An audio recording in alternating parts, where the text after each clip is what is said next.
As we move into the third phase of the program, we start to notice there are two different styles of coaching. We have frontline coaching for supervisors and volunteers, and business coaching or performance coaching for those exceptional people that have coaching skills and have some of the core attributes that make them available to become business coaches.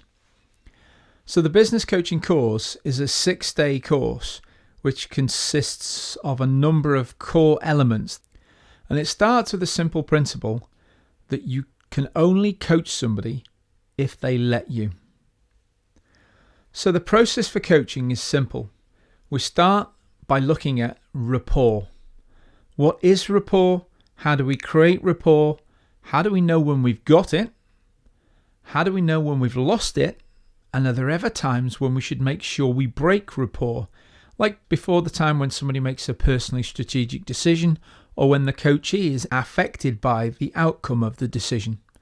So we look and study for a significant portion of the first event how rapport is created, made, maintained, and ensured.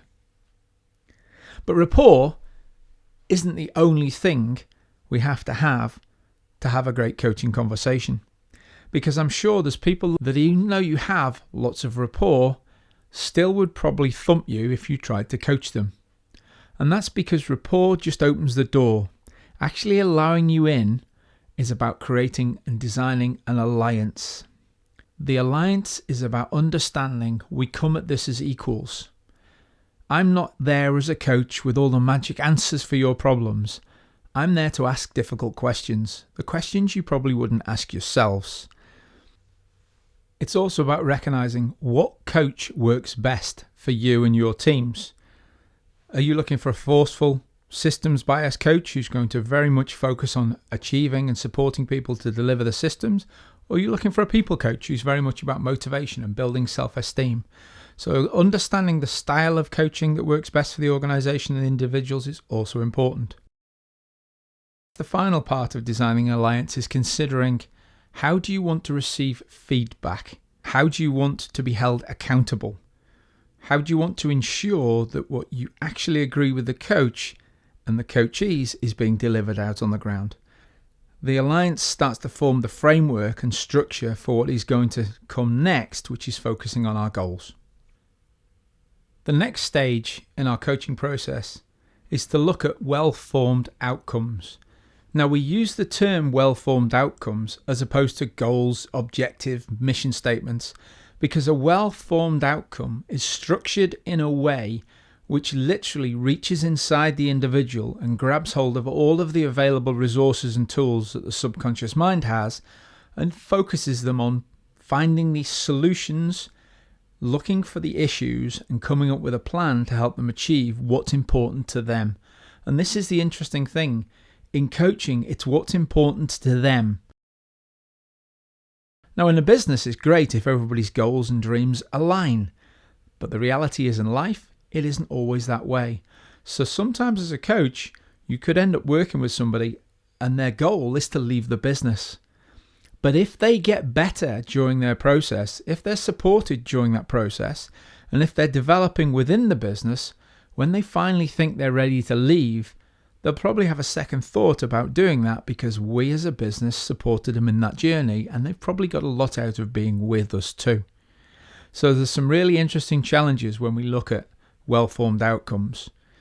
But the key is this: they're personally engaging and they can be aligned with our business objectives, but they don't have to be to help people achieve excellence.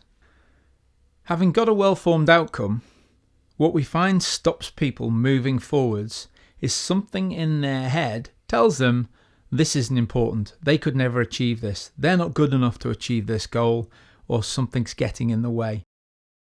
And we tend to call these blockers. They're often driven by our beliefs. Remember what we said about beliefs? They're the rules we have inside our head. Whether they're right or wrong, it's irrelevant. So the next step in our coaching process is to help people overcome the blockers that get in the way of action. Now, removing the blockers is great. Believing you can achieve the goal, well, that's a good start. But next for us, it's looking at motivation. Why is it they want to achieve the goal? what's important to them about it, and how do they motivate themselves. Because motivation isn't a gift great managers and leaders give people.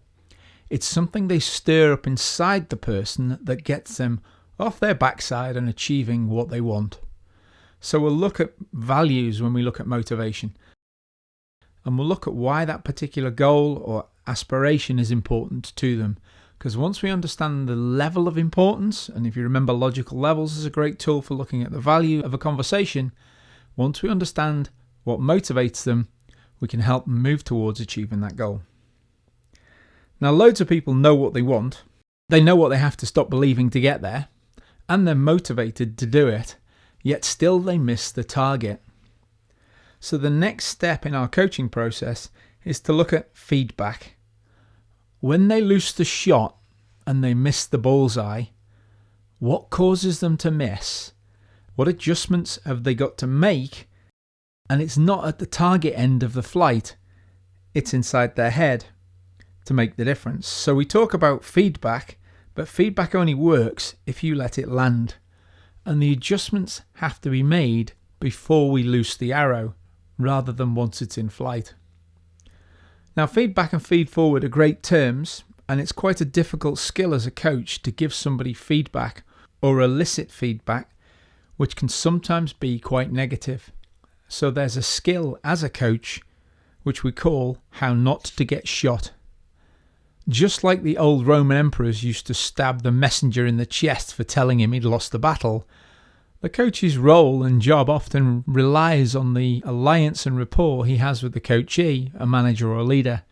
And we want to ensure our coaches have a long and prosperous relationship with the business. So teaching them how not to get shot and how to help feedback land and be accepted is a key part of these final few sessions. When we coach with people and we're coaching businesses and teams, it takes a little time for the concepts, the ideas, the values to land, and the behaviours that change as a result of this, they take a little working through the system. And in coaching terms, we call that flight time. So it's about recognising that coaching is a skill and a set of tools which helps somebody change the way they think. Results are an outcome from changing the way somebody behaves. And the link between thinking and behaviour takes a soak time. And that's a core tool too. How many times do you find yourself thinking about something you really want, and 3 weeks later driving down the motorway, the answer appears inside your head? That's flight time. Your unconscious mind works in the background looking for the solution and says, there you go, I found it for you now. Try that on for size. So the coaching process helps us understand the strategic calling points for any individual to become a great coach and to create a coaching relationship. But it also defines for us the key calling points for a business to create a coaching culture. The problem for most businesses is we focus on what we want. We set ourselves a big goal and we focus on it without designing the alliance and building rapport with the people on the shop floor, the supervisors, middle managers, and sometimes even the leadership team. We aim at a goal that not everybody's aligned with, and often we're surprised, we don't get great feedback and we miss our target. So the coaching process helps us understand how a business creates a learning coaching culture. And by following the same steps, we can achieve excellence as a team, as a contract, and as a business too.